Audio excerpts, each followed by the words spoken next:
The Spin-off Podcast Network. Love news but find keeping up a bit overwhelming?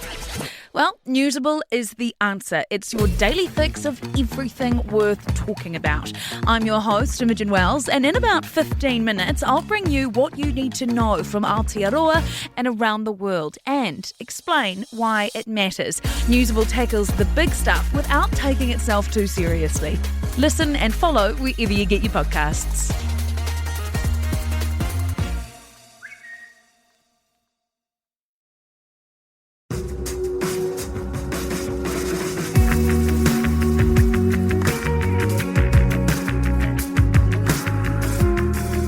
You're listening to Business is Boring, a podcast that reckons it's anything but.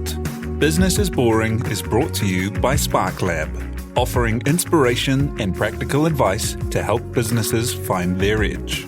To hear more about Spark Lab, including details about the latest events, workshops, and business tools, visit sparklab.co.nz. And now, here's your host, Simon Pound.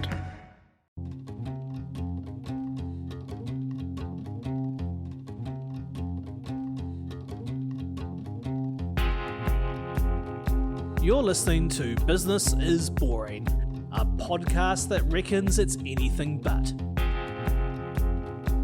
Business is Boring is made by The Spin-off with help from Callaghan Innovation.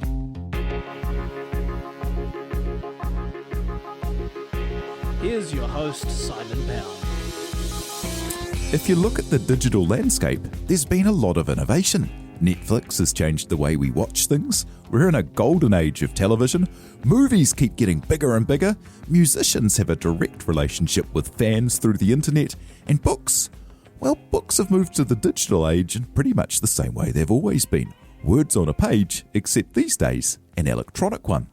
It's an odd thing that something so loved, books, hadn't taken advantage of the possibilities of the internet to become more interactive, engrossing, or amazing. Well, one company in Aotearoa saw this opportunity and have built a company that makes exciting digital experiential books and who have a focus on using modern methods to give traditional languages new avenues to grow and connect today. They've published wonderful app-based titles like Naramu that brings a graphic novel to life with sound and music and texture, revitalised classics like the Harry McCleary books, and have just announced a partnership to create a hub in Australia to help bring new appreciation to endangered local languages. To talk about the mission, the work around the world and fostering te reo through new tech, CEO Stephen Renata joins me now. Kia ora, thank you for being along on the show. Atamare. Hey, so tell me about your background. So you're CEO at Kiwa, the company behind this, but you had a big role in Les Mills International across 20 years of its growth from being a very small company to a very large one. Yeah, it's one of the great Kiwi stories, from smallness to greatness, and the overnight 20-year success. It was great to be part of that waka, taking fitness to the world, helping people fall in love with fitness, particularly group fitness, with some incredible choreography intermingled into that, with some awesome music, and then of course just fantastic people all over the globe delivering these classes and what we used to say, life-changing fitness experiences everywhere, every time. It's not as well known here as perhaps it should be just how big a force it is in international fitness, is it? Because people look at Les Mills as being the gyms, but the gyms are a separate company to Les Mills International even.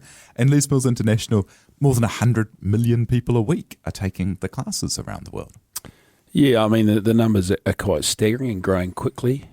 Beyond the gym, actually, in the more recent years, people are experiencing Les Mills fitness in a digital form in remote locations like their homes and so forth.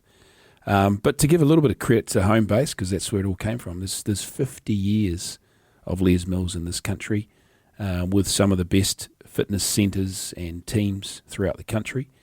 And that was really, I guess, the nest, the incubator, if you like, that grew the programs. And if anybody's fortunate enough to wander in, or even better still, join up at Les Mills, Auckland Central City, you'll get to see the biggest fitness classes in the world, and that's where a lot of the classes are tested and trialled before they go live. So we make sure it's kind of all home-baked with that good Kiwi ingenuity and quality assurance, and then it goes offshore and delivered perfectly. And it's there's some kind of downstream things that are little known as well. My favourite one is that perhaps Les Mills International are one of the biggest employers of musicians in the country, because they're making all of the sound alike and making the mixes between the big licensed international tracks of the day. Yeah, I mean, I think it comes back to what creates the experience, and the team at Les Mills have known for years that music's an integral part of motivation. There's plenty of equipment out there, there's plenty of places that you could go and exercise, but the research shows really clearly that one thing that holds people back is motivation. And so music is a great driver of motivation. It distracts you from the pain and the boredom of some exercise activities. And it really is a key part in keeping people engaged and be able to get through, significant duration or repetitions of exercise in a relatively, what shall we say, amicable way. Yeah. and that kind of experiential, being lost in the moment kind of thing is quite an interesting link to the work that you now do at Kiwa as well, by taking these moments and making them more than the sum of their parts. There's a lot to be said for a good dance party. Yeah. And you're a big role in international sales there, and that's a really cool thing in taking kind of local IP and extending it out to the world by selling it through the States and the like. And yeah, the number of people around the world, it must have been such an exciting journey to be a part of, taking that internationally to get up to those numbers. It was, and even now when I reflect back, having been out of the organisation for nearly 5 years, it's almost like, did that really happen? You sort of got to sort of pinch yourself and go, wow. It was like being in a rock band, going around the world, selling fitness. At the time, Body Pump was the big program, the barbell class, which is really what put the company on the map.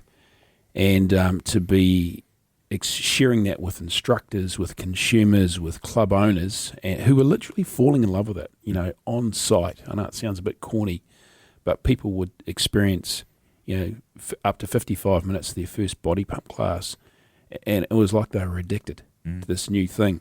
And I think it really came back to just that great combination of putting together great exercise movement that is results orientated, weaving in the appropriate type of music, choreographing that rhythmically, and then having the right type of instruction that was both telling you what to do and where to be from a body movement perspective, but then motivational. So it was that whole kind of experience wrapped up together that just, I think for a lot of people, was mesmerising. And such a positive culture as well, like such a positive, inclusive culture. Well, I mean, you feel good after 800 reps of activity. And that's good. And so 5 years ago, after having been part of that big journey, what brought you to Kiwa, and what was it about the mission at Kiwa that was exciting to you? I guess it was time in life. I'd been on the Les Mills Walker for most of my adult life. I'd been offshore for a lot of that time. Came back to New Zealand for family reasons, and I kind of felt like it was time to get in my own walker. And so I decided it was time to move on from that. And through actually a previous employee, who person had been my CEO, Jill Tattersall, she had also moved on from Les Mills, and we caught up, and I said, I don't know what I'm going to be doing. When you've been doing something for 20 years, what you're going to do next is not always that obvious. And coming from, say, the USA where I'd been, back to New Zealand, massive market, back to small market, there was a lot of things to consider. So she said to me, while you're looking, I'm doing this consultancy work for this company called Kiwa Digital. It's going to get a bit of an education spin, some digital. There's a little bit of a cultural play in there that might be interesting for you. And, while you're figuring out life, just come and have a look at that. Well, I did. Came along, had a look at the sales aspects of what they were doing. And then suddenly I was an owner. Right, absolutely loved it. And so, what was the idea behind it? The kaupapa. What was the mission of Kiwa that attracted you?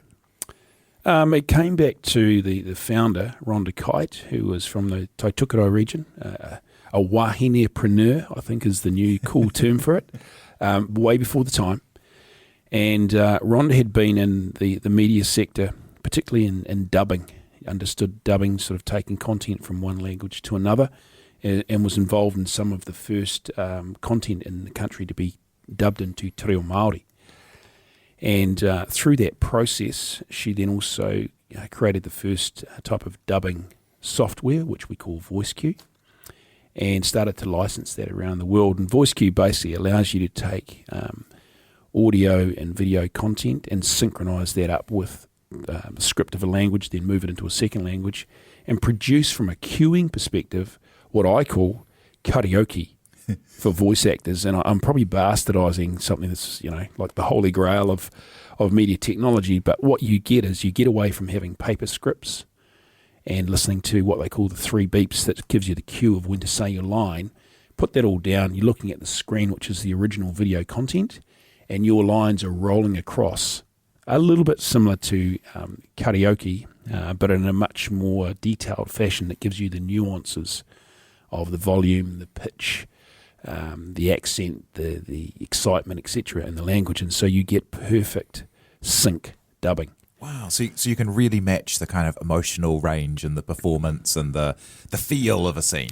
Yeah, I mean, and some of the dubbing that's done really well, part of this also comes back to the talent of the actor and some of the direction they're getting. People will say, when they look at it, that it was actually filmed in that language. It's so good.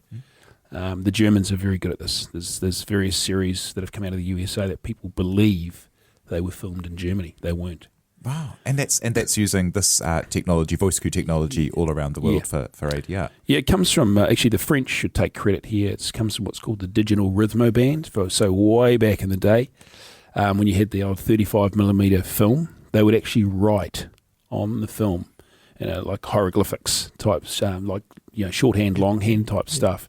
And they would use that to visually cue the actors of what to say. And so what we've done is taken that traditional method of rhythmo band and digitized it and put it into, again, my words, a karaoke style that, someone who's relatively new to voice acting can come in, have a look at this, run them through a couple of times, and suddenly, they're delivering some pretty good lines appropriately. And that software, its ability to do that not just into kind of one language, but any language that you're working with, was that always kind of a plan to be a truly kind of global play?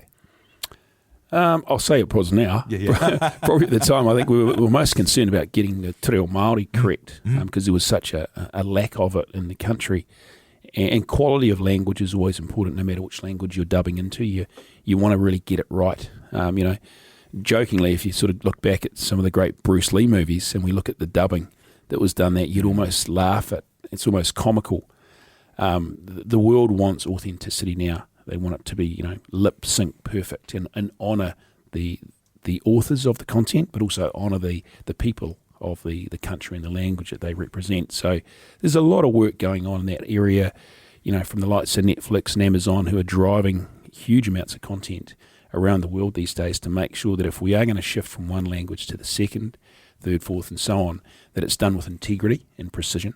And so VoiceQ, fortunately, we're in that space, we're enjoying that journey, is able to deliver that using algorithms.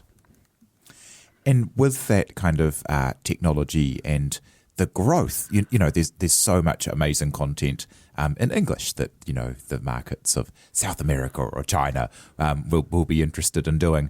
But also, people wanting to experience everything in their own language. It must be a huge growth area for your company at the moment. Yeah, it is very exciting. I mean, we're on the periphery of an ever-increasing industry.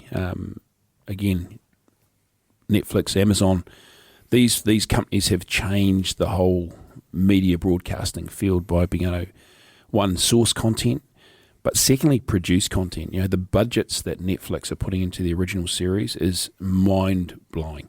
It's got so many zeros on the end of it, it's hard to believe that you could actually be producing something that has that sort of budget. But along with that, there's the volume aspect, because the world is more connected. You can watch Netflix on a smart device, and smart devices are tripling in numbers since 2015 to 2020. Tripling. You're into the billions of smart devices, and apps similarly. So with that greater accessibility with the Internet of Things, more people be able to access content from many more languages, then the catch is, yes, you can get to this massive market that's growing exponentially, but you've got to make sure it's in the language. And also, when we talk about localization is the term that's used, it's not just converting the language, if you like, from a pure translation, but it's actually a slight trans-adaptation. And there's two parts there. One is the cultural nuances, and let's use humour as an example. There'll be a certain joke that we deliver in English. When that is translated literally into a second or third language, it just doesn't land. And so you've got to trans-adapt that. The second part is actually within the time codes of the original audio. So line 1 starts at 0 and it finishes at t equals 10. When you translate, you have to make sure that the words fit in that time code period. So that it's either going to be trans-adapted, so the words are about the same number of words, or typically if it's translated from English, it's a little bit longer.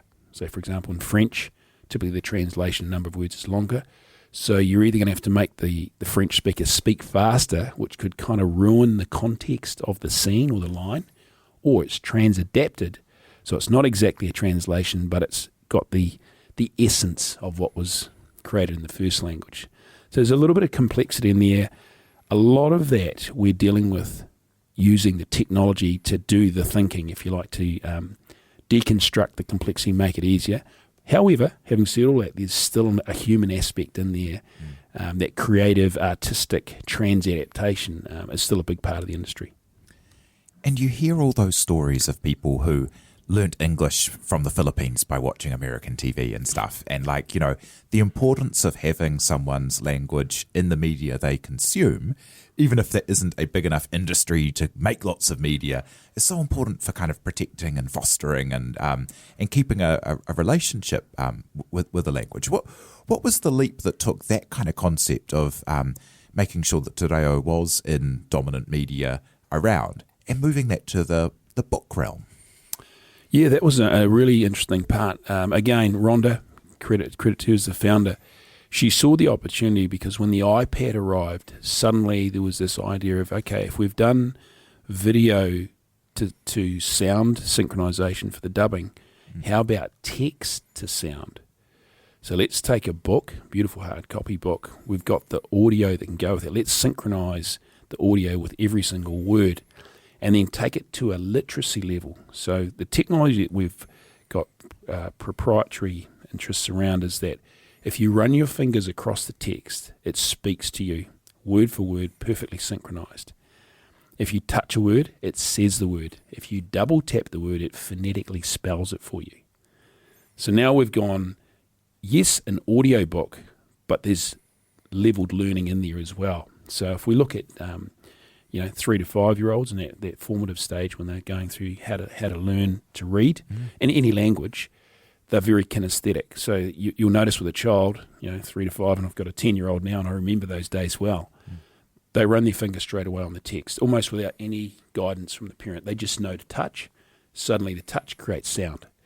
They figure out very quick, if I swipe my finger, I hear a whole lot of noise. If I touch something, I hear one sound. If I double tap it, I get some other sound. And you can really accelerate a child's reading levels using this type of technology, which actually comes from what's called shared reading, where the parent would sit with the child or the caregiver. They have their finger on the text and they run their finger along the text, saying it with the child. Yeah, and if there's I was just thinking that sounds exactly like done, how right? you read to your kids. When there's a hard word, you go back and you break it into parts. That's and right. you sit on it for a minute and then you get there and you keep moving. Yeah. So what we've done is created an algorithm that, I don't want to say the word replace, but got to be a little bit careful here. Augment assist. Yeah. Augmented assists the reader to do that. And with that, you've got the literacy aspect as explained, but you've also got the imagery. You've got music. So in these books now, you can have background sounds that are running like a little song in the background, or if you touch the tree, there's the sound of the leaves in the tree or the stream. And so suddenly you've gone beyond pure reading a hard copy book, which is a great thing to do and it should be encouraged. but there's other stuff going on. Yeah, that's really cool. I downloaded and had a play with Narumu, and like that's obviously it's a story about war, so there's a lot of kind of obvious bells and whistles and noise and yelling and explosions and planes but yeah, it was a really cool immersive experience. But I can also imagine how cool that would be in a kid's book, where a 3-year-old eyes lights up when the stream trickles.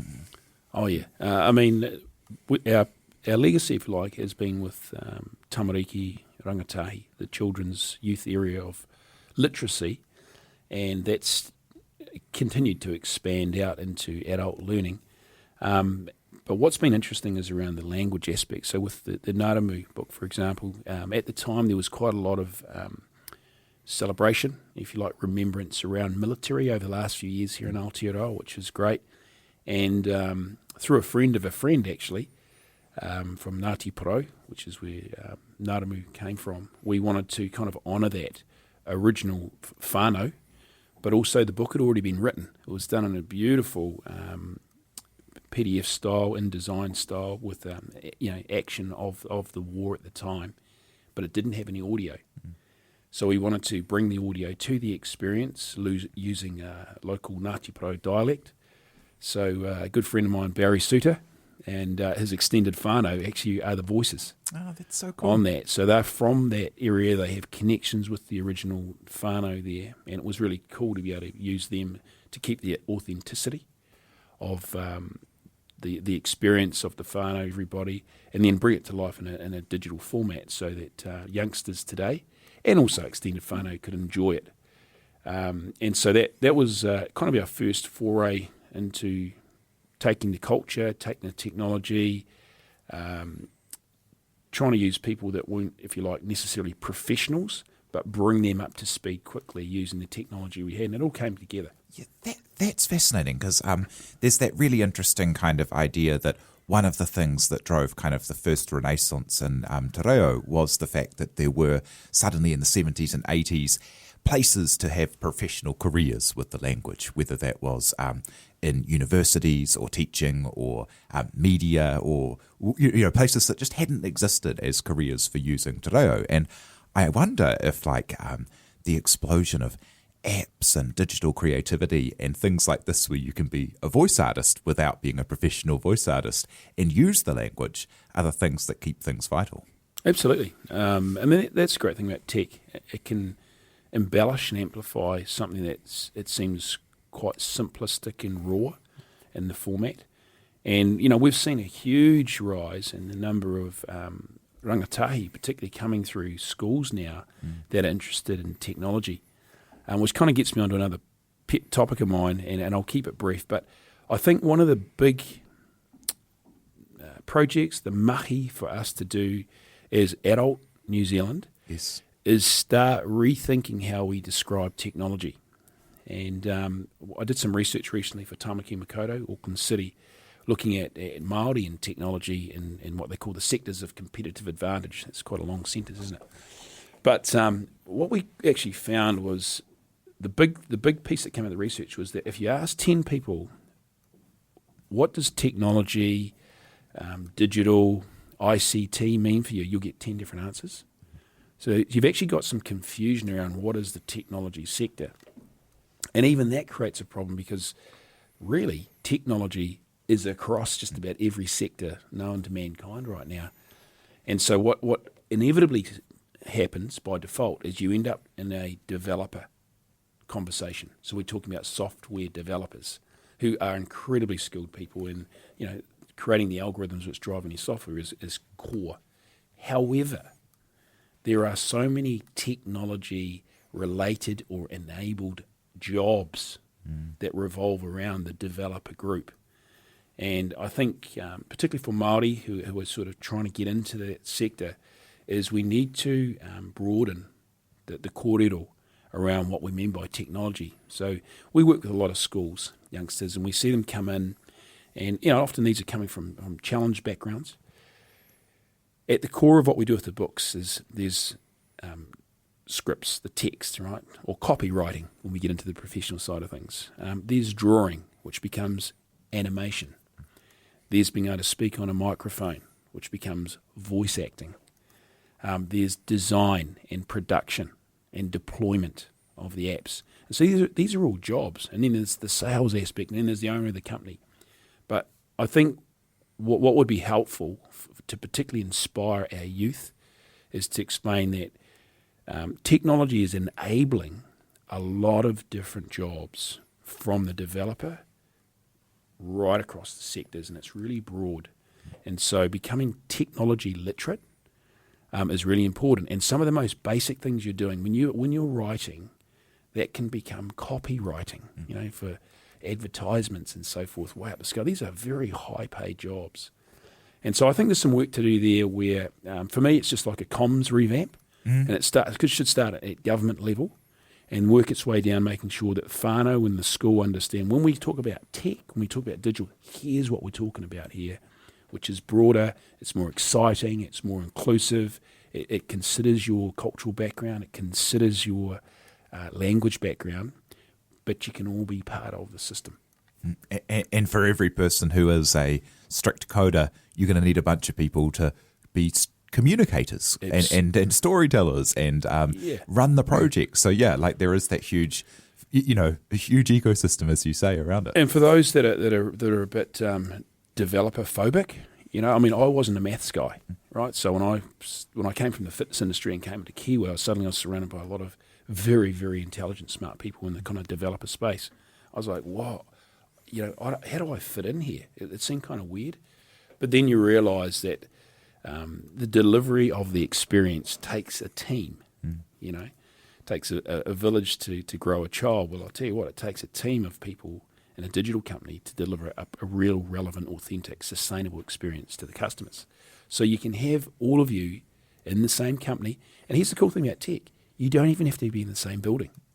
Right now at Kiwa, we have people working out in West Auckland, Central City, Victoria Park Market, Christchurch, around the world on the same project within the same 5 days. We work on a 5-day sprint process.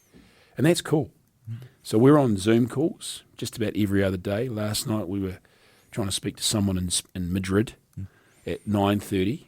For those of you that like that 9 to 5 hours, here's the other thing about digital, it's 24/7. But there's something liberating about being able to work from wherever you want to work from and be able to connect with so many different people and cultures and languages. I would have never thought you'd be able to do that. Another cool thing in that cultural connection space is, we've talked a bit about for kids or for people who maybe are already along a journey of, maybe wanting to be able to watch television in their own language or a language that they're learning. But people who, maybe are taking their first steps into the world, the te ao Māori, the way that you've been partnering with big corporates and big government organisations to help use technology to bring workforces into the world. Yeah, one of the exciting developments has been what we use the term cultural intelligence, kind of a bit of a flash word that sits under another common talking point called diversity.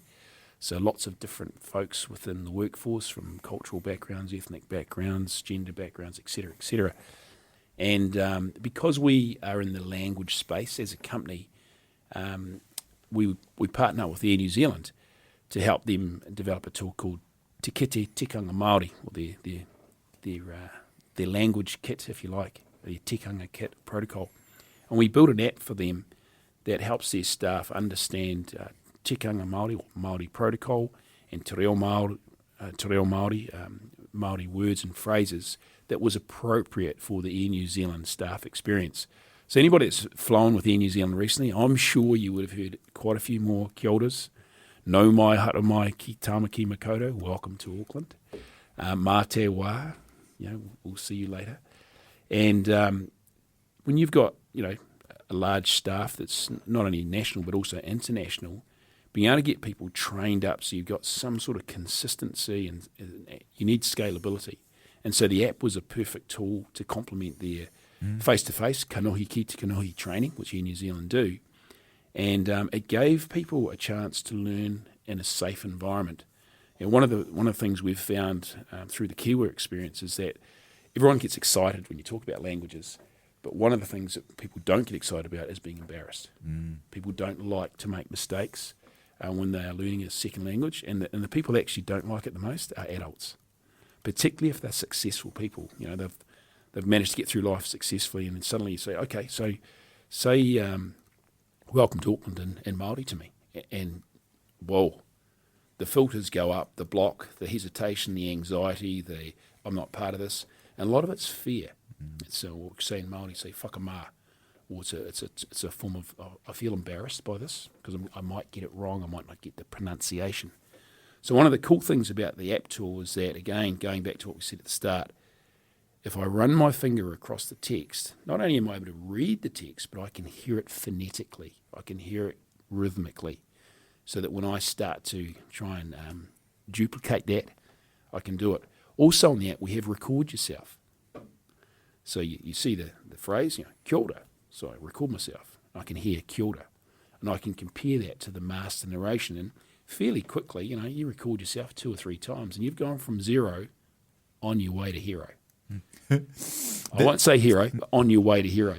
And that's so cool in a really big organisation. So, I mean, you've got 12,000 people there, and that's interacting, especially, and you say things like, you might have seen Matewa a little bit more often, but, that's actually having interactions with millions of people every week. And so that phrase that probably wasn't in wide usage a couple of years ago is now probably going to be in wide country usage. So it's really impactful. Totally. And it's also a point of difference, for the slight commercial spin on this is for Air New Zealand, was like, how do we create a point of difference against all the other great airlines in the world?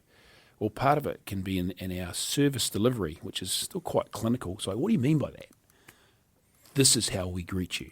Kia ora. No mai hara mai. Ki tāmaki makoto. You know right now you're in Aotearoa.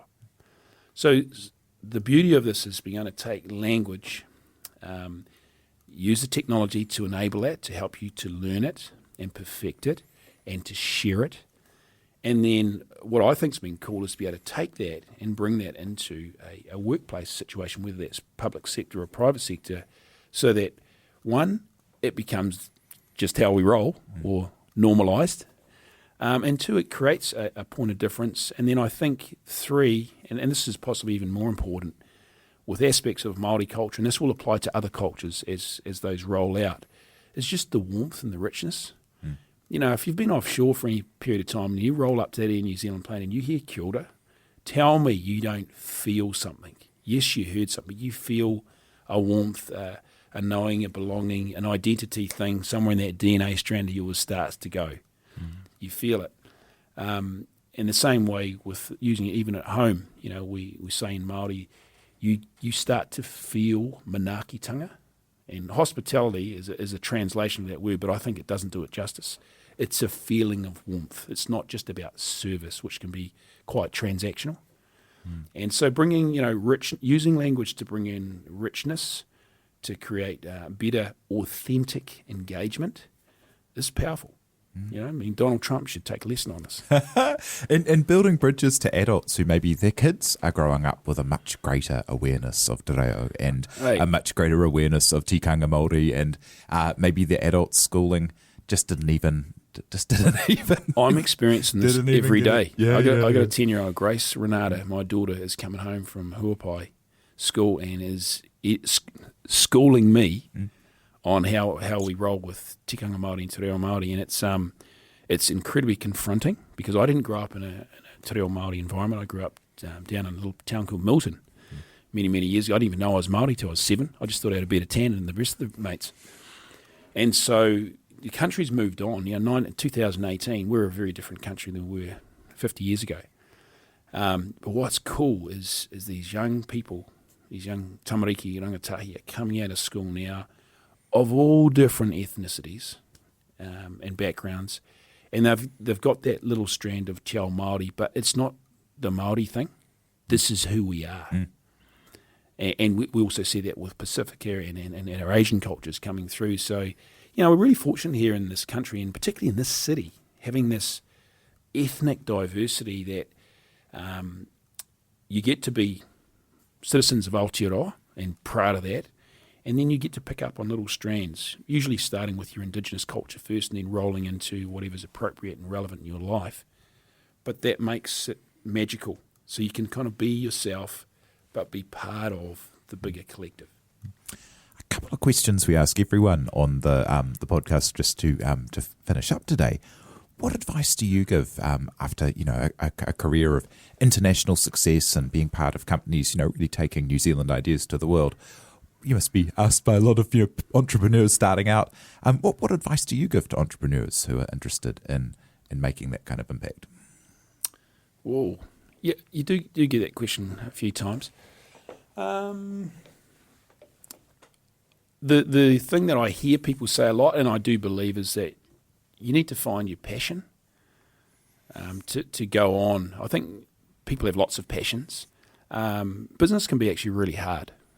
Today we've talked about some pretty exciting, fun stuff, but let me tell you, there's a lot of long, unforgotten hours where you are grinding away.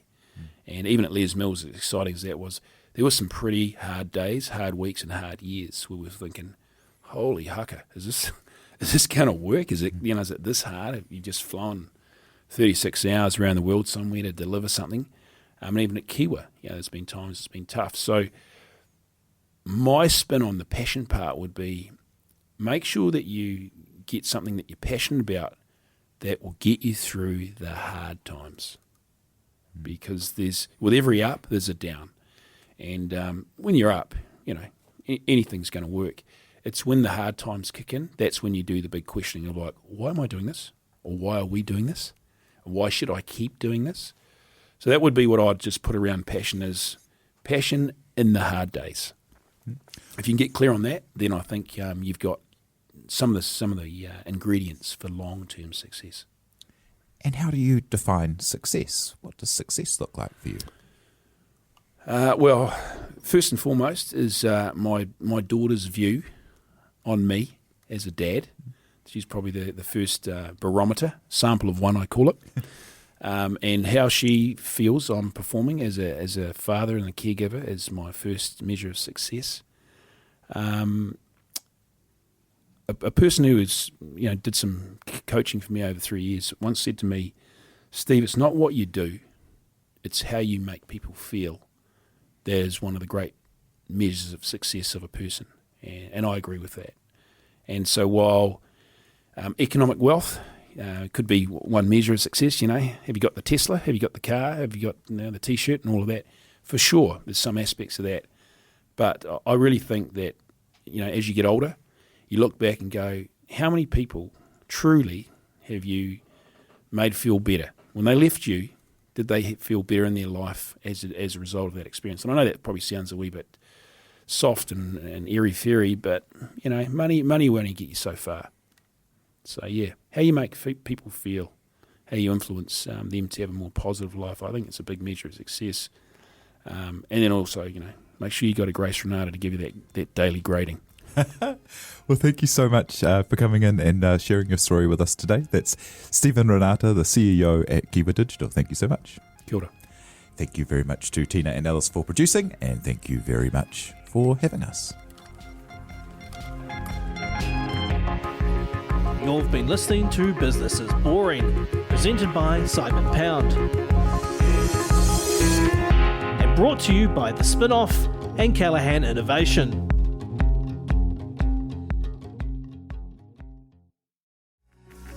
From the Spin-Off Podcast Network, that was Business is Boring, brought to you by SparkLab. Make sure you're following Business is Boring wherever you get your podcasts. And for more information on SparkLab, visit sparklab.co.nz.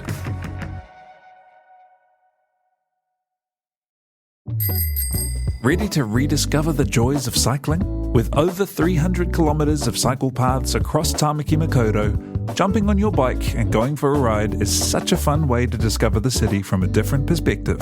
Cycling is getting more and more popular across Auckland, so now's a great time to join the hype and give cycling a go. Head to at.govt/cycling to find your nearest cycleway today.